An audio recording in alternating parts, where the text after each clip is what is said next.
नमस्कार, आप देख रहे हैं youth agenda live. Samastipur Nehru युवा केंद्र के धांधली के विरुद्ध खत्म नहीं हो रहा युवाओं का धरना। 8वें दिन भी धरना जारी। युवाओं को धांधली में बड़े पदाधिकारियों की भी मिली भगत की आशंका। 4 वर्ष से जमे स्थानीय एसीटी को तत्काल हटाने एवं कार्रवाई की मांग। देखें हमारे स्थानीय रिपोर्टर अमित कुमार की रिपोर्ट। क्या नाम हुआ सर आपका? राजीव कुमार से। अभी सर आप जो धरना दे रहे हैं वो किस कारणवश धरना आपको देने के यहाँ पे नौबत आ गई? यहाँ व्याप्त भ्रष्टाचार, अनियमितता, सरकार की राशि का गबन, फर्जी बिल वाउचर का उपयोग करके लोगों ने किया है और इसके कारण हम लोग 5 सूत्री मांग पे लेके हम लोग धरना दे रहे हैं। आप जो अभी धरना दे रहे हो कितने दिनों से दे रहे हैं आप? ये आज मेरा 7वां दिन है धरना का। अभी आपके बैनर पे देख रहे हैं कि अनिश्चितकालीन शांतिपूर्ण धरना का जो अपना आह्वान किया है उसका 7वां दिन आज हो गया है। किसी भी अधिकारी और कर्मचारी से आपको कोई संतावना मिला अभी तक? मेरी कोई वार्तालाप नहीं है इस संदर्भ में। अभी तक आपके धरना का कोई उद्देश्य जो आप मांग लेके चल रहे हैं उसमें किसी तरह की आपकी कोई भी वार्तालाप किसी भी अधिकारी कर्मचारी से नहीं हुई है? केवल मोबाइल से लोग संपर्क साधे हुए हैं जी कि आपके मांगों को पूरी की जा रही है, लेकिन हमको इस चीज पे नहीं जाना है। मुझे धरना स्थल पे जो मेरी मांगे हैं वो आके हम लोग को लिखित में दें तभी कोई बात। आप धरना का मुख्य उद्देश्य क्या है आपका? आप बोल रहे हैं कि भ्रष्टाचार है इस नेहरू युवा केंद्र में। समस्तीपुर जिला हुआ ना ये, समस्तीपुर जिला में भ्रष्टाचार का आप आरोप लगा रहे हैं। क्या भ्रष्टाचार का एविडेंस जो होता है उसका साक्ष्य आपके पास उपलब्ध मिलेगा? देखिए 2017 से में ही मैंने आरटीआई से खुलासा कर लिया है जी, और 2017 से लेके आज तक इसमें भ्रष्टाचार ही चल रही है और जिसके डॉक्यूमेंट्स मेरे पास उपलब्ध है। आप क्या चाहते हैं अधिकारी और कर्मचारी से? आप क्या सहयोग चाहते हैं इस धरना के उपलब्ध? मैं यही चाहता हूं जो हमारी मांगे हैं उसको अविलंब पूरी की जाए। युवाओं के हित के लिए ये मांगे हैं और जो दोषी अधिकारी और कर्मचारी जो है उसमें अविलंब कार्यवाही हो, इनकी संपत्ति की जांच हो, तभी कोई इस पे वार्तालाप हो। आपके साथ युवाओं का सहयोग है? पूरी तरह युवाओं का सहयोग है? निश्चित। आप बोल रहे हैं कि युवाओं का जो है शोषण यहाँ पे हो रहा है, इस तरह की सुनने में हमारी बातें आई है। क्या इस पे आप क्या कहना चाहेंगे? निश्चित होती आई है। कुछ इसके बारे में संक्षिप्त में बताएंगे। लगभग युवाओं के पैसा की राशि को आप गमन करते थे, इसका भी मतलब शोषण ही होता है। जी बिल्कुल। महिलाओं एनवाईबी के साथ दुर्व्यवहार किया जाता है, ये शोषण नहीं है तो क्या है? बहुत सारी इस तरह की मामलाएं चल रही हैं। एनवाईबी का चयन आप करते हैं, उसमें 30,000 रुपया की नजराना आप लेते हैं, ये शोषण नहीं है तो क्या है? मतलब राष्ट्रीय युवा संघ की बहाली में एक व्यक्ति से 30,000 रुपए तक लिया गया है। निश्चित। इसका साक्ष्य आपके पास उपलब्ध मिलेगा? हाँ मेरे पास है जी। और आप क्या बताना चाहेंगे? आपका क्या प्रमुख मांगे में आपकी मांगे के बारे में थोड़ा सा जानकारी देंगे? देखिए सबसे पहले मैं विभाग के अधिकारियों से यही आग्रह बार मैं लगभग 4 सालों से करते आ रहा हूँ, आज की बात नहीं है। आपको ये याद होगी कि 13 दिसंबर 2019 को मेरे द्वारा धरना भी आयोजित की गई थी। 1 दिवसीय शांतिपूर्ण धरना थी और उसमें 10 सूत्री मांगों को लेकर मैंने बैठा था जी, और मुझे उस समय भी आश्वासन ही दिया गया था और हम लोगों ने धरना तोड़ दिया जी। और उस धरने से आज तक 1 साल कुछ दिन बीत चुके हैं, लेकिन कोई भी राज्य कार्यालय या दिल्ली के कार्यालय से कोई भी एक्शन टेकन नहीं की गई। इसका मतलब क्या? भ्रष्टाचार तो है, कहीं न कहीं संलिप्तता बड़ी अधिकारी की भी लगती है। चलिए आपकी थोड़ी देर के लिए बात को अगर मान लेते हैं कि आप में यहाँ भ्रष्टाचार है, आप 7 दिन से धरना पे बैठे हुए हैं, आपके पीछे बोर्ड भी है, आपके कुछ सहयोगी भी यहाँ पे आपके सहयोग कर रहे हैं। हम ये जानना चाहते हैं कि अगर आपका 7 दिन आज पूरा हो गया, अब 8वें दिन भी अगर आपकी सुनवाई आपके बातों पर नहीं हो, आगे आप क्या करेंगे? आप आगे क्या कदम उठाएंगे? 9वां दिन हम लोग आमरण अनशन पे होंगे।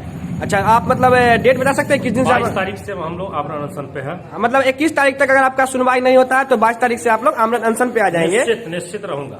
युवाओं की मांग के लिए आप इतना अच्छा काम कर रहे हैं, क्या लग रहा है कि यहाँ शोषण जो होता है उसमें किस तरह से उसको सुधार किया जा सकता है? इसके बारे में कुछ बताएंगे आप? सबसे पहले तो यहाँ के जो अधिकारी कर्मचारी जो यहाँ पदस्थापित हैं, 4 सालों से पदस्थापित, वो गिरी जिला है इनका। गिरी जिला का दमंगई करके युवाओं को दिग्भ्रमित करके पैसा वसूली का ही काम करते हैं। सभी कार्यक्रम को धरातल पे नहीं करके कागज पे ही करके ये पैसा वसूली भी कर लेते हैं। इस तरह की बहुत सारी समस्याएं आई हैं। मेरा यही कहना है कि कभी भी किसी कर्मचारी या अधिकारी को गृह जिला नहीं देनी चाहिए।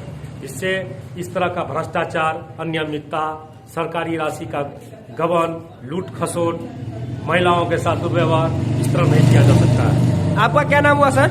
मेरा नाम अक्षय कुमार सिंह मेरा नाम हुआ। अक्षय जी, आप बताइए कि आप जो ये 5 सूत्री मांग को धरना को लेकर बैठे हुए हैं, जी। आपके द्वारा क्या इनसे मांग की गई जो नहीं पूरा हो पाया, इसे कारण आपको धरना पे उतरना पड़ा?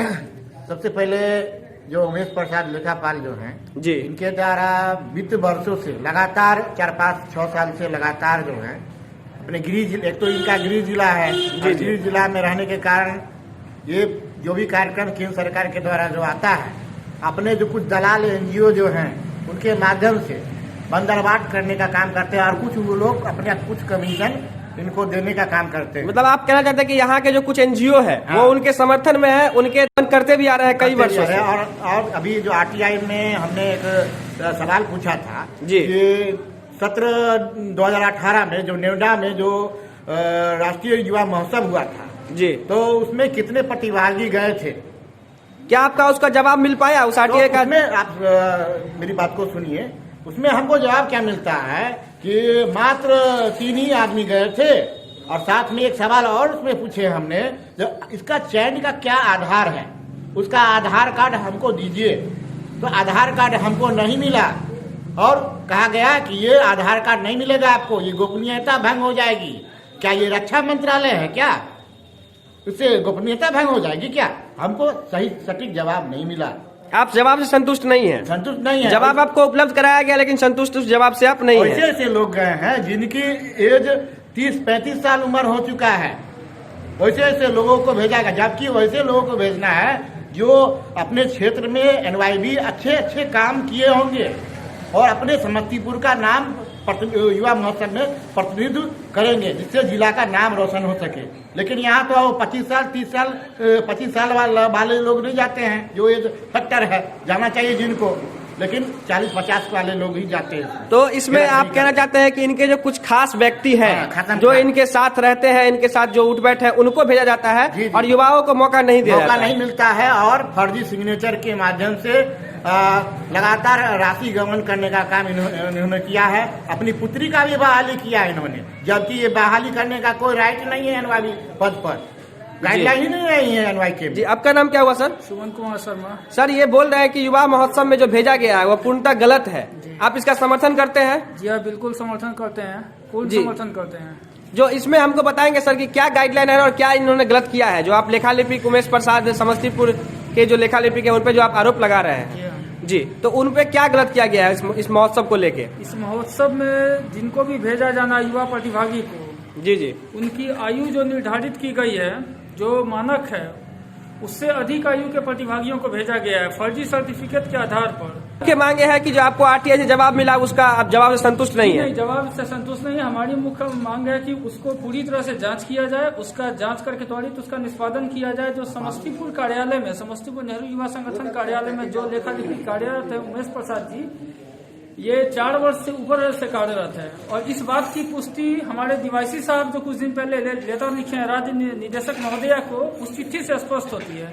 जबकि गाइडलाइन के अनुसार 3 वर्ष से ज्यादा नहीं रहना है, तो फिर ये 4 वर्ष से ज्यादा किस आधार पर है? इन पर कार्रवाई क्यों नहीं हुई? हमने बारंबार चिट्ठी के जरिए हमारे संगठन के कार्यकर्ताओं द्वारा बारंबार पत्र लिखकर राज्य निदेशक महोदया डॉक्टर ज्योत्सना जी को यह अवगत कराया गया कि यहाँ पर भ्रष्टाचार जारी है। इस जगह से युवा सशक्तिकरण, युवा के विकास के लिए कार्य होने की बजाय यहाँ पर कार्यरत लेखा लिपिक उमेश प्रसाद जी अपने संपत्तियों का सशक्तिकरण करने में लगे हुए हैं, तो इन पे कार्रवाई क्यों नहीं हुई? विगत कई वर्षों से डॉक्टर ज्योत्सना जी द्वारा कोई कार्रवाई यहाँ नहीं की जा रही है।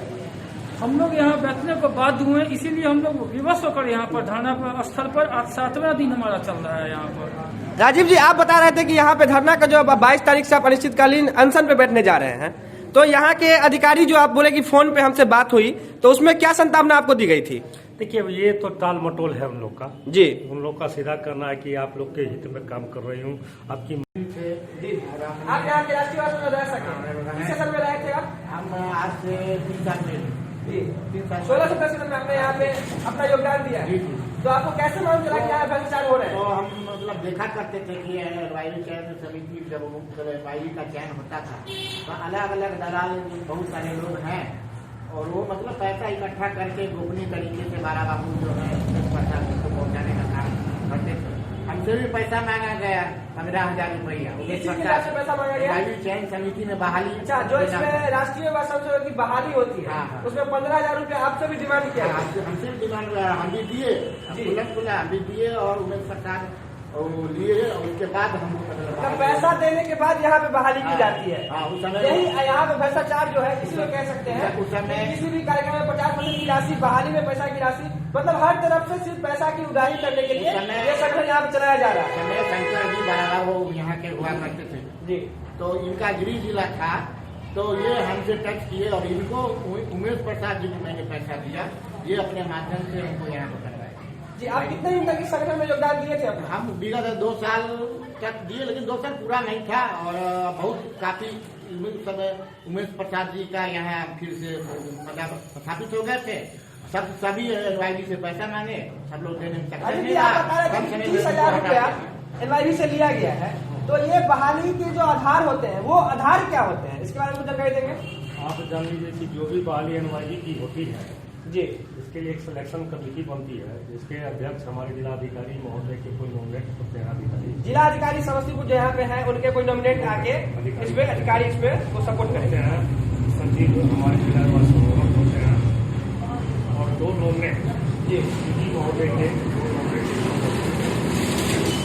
बहाली जो होती है, देखिए यहाँ गड़बड़ी कहाँ ये लोग करते हैं, ये मुख्य बिंदु बताएंगे हमें कि गड़बड़ी कहाँ पे होती है। कोई लोग आप जान लीजिए, कोई भी NYB जिस ब्लॉक के लिए अप्लाई करते हैं तो उस अप्लाई में क्या होता है कि हम कर दिए समस्तीपुर से। जी। अगर मैं समस्तीपुर ब्लॉक का निवासी हूँ तो मैं समस्तीपुर से करूंगा, जी, लेकिन जब चयन का मामला आता है, अगर वो समस्तीपुर का भी रहने वाला है तो उसको शिवाजी नगर से कर दिया जाता है।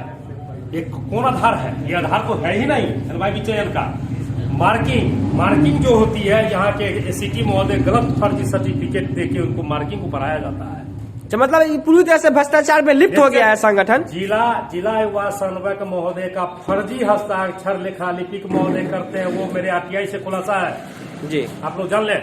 जी, अब आपका अगला कदम क्या है इसके प्रति? देखिए, हमारा यही मांग है जिला प्रशासन और नेहरू युवा केंद्र के वरीय पदाधिकारियों से कि अविलंब उमेश प्रसाद पे कार्रवाई हो, इनकी निलंबित हो, इनको अंतर्राज्य में इनकी ट्रांसफर की जाए। उसके बाद इनकी संपत्ति की जांच की जाए। ये 4 सालों में इतनी संपत्ति अर्जन की, अपनी वाइफ के नाम से 30 लाख की प्रॉपर्टी आज से 1 साल भी नहीं हुआ जो परचेज है जी। उसके बाद इनकी पैतृक संपत्ति नग्न है, फिर भी इनका शानदार बंगला है, मकान बना हुआ है, 2 पुत्री की शादी भी इन्होंने किया है, ट्रैक्टर इनके नाम से है, बैंक में कई जगह इनके अकाउंट भी हुआ करते हैं। उसके बाद अपाचे गाड़ी भी फिलहाल जी, अगला कदम क्या होगा आपकी अगर मांग पूरी नहीं होती है तो? अगर मेरी मांग पूरी नहीं होगी तो मैं आपको बता दूं कि राज कार्यालय से लेकर दिल्ली तक के कार्यालय का मैं घेराव करूंगा। हर जगह पे मेरी धरना प्रदर्शन चलती रहेगी, अनिश्चितकालीन चलती रहेगी। सदन को भी हम लोग घेरने का प्रयास करेंगे अगर हमारी मांगे को पूरी नहीं की जाती है तो। माता की जय। धन्यवाद। को नहीं होता 2018 में राजधानी विद्यालय एक है जी जी, उस विद्यालय में युवा नेतृत्व विकास क्षमता कार्यक्रम 3 दिवसीय चली थी जी, जो पूर्व NYB निधि कुमारी जी के क्लब के द्वारा कराई गई थी और 1 टाइम पेमेंट गया और उसी दिन इन्होंने उनसे निधि से 64,000 रुपया ही ले लिए। मतलब जो कार्यक्रम की राशि थी वो अगले पार्टी को भुगतान किया गया और फिर रिफंड ले लिया गया। क्यों ले लिया गया इसके बारे में कुछ जानकारी देंगे? मैं तो पूछा था इस बात, निधि से भी मैंने चर्चा किया था। निधि कही कि हमको तो ये पता था नहीं, मुझे तो कहा कि तुमसे कार्यक्रम नहीं हो पाएगा, हम खुद कर देते हैं लेकिन तेरे नाम से कर देते हैं जी। वो प्रेग्नेंट शायद थी, खुद स्टेटमेंट कर दी है, इससे पता चला है हमको भी। हम कहे चलिए ठीक है, लेकिन मेरा ये कहना है आपको ये पता होनी चाहिए कि जितनी भी कार्यक्रम की जाती है सबका एक वेंडर बनाई जाती है जी। अगर किसी किराना दुकान से हमने सामान लिया तो किराना दुकान के अकाउंट में पेमेंट करेंगे, किसी मिठाई वाले से अगर मिठाई खरीदा मिठाई वाले के अकाउंट में पेमेंट करेंगे, न कि किसी क्लब के अकाउंट में पेमेंट करेंगे। लेकिन ऐसा यहाँ पे नहीं हो रहा है, ऐसा 4 साल से नहीं हो रहा है, तब न 50% की उगाई होती है।